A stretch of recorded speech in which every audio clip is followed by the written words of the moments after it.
Wakati tunakamilisha zoezi letu la kufanyisha vitu. Bwana wetu Yesu Kristo asifiwe sana. Amen.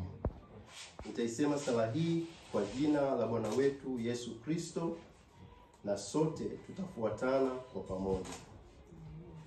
Mungu, tazama lililotokea la ndugu yetu Humphrey.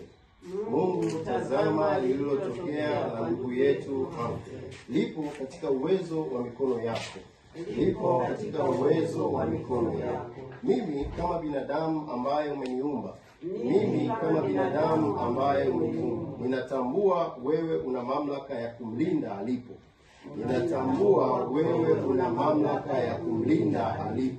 Katika jina la Yesu Kristo,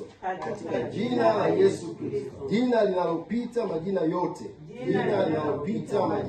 na ufalme wote wa kidunia, ambalo tumepewa ruhusa ya kulitumia wakati wa maombi, Nami ninakuomba Mungu unisikie. Haja ya moyo wangu ipo mbele zako. Malaika ambao ni walinzi wetu tunawatuma. Wakazungumze na wanaomshikilia ndugu yetu. Malaika walazimishe aachiliwe kwa mamlaka ya jina la Yesu.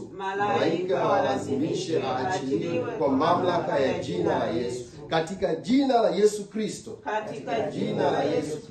Jina lenye mamlaka na uweza. Jina ambalo likitajwa milango ya kuzimu inatetemeka. Kwa nguvu hiyo hiyo ya jina la Yesu. Ikatetemeshe milango ya kibinadamu. Iliyomshikilia ndugu yetu Humphrey.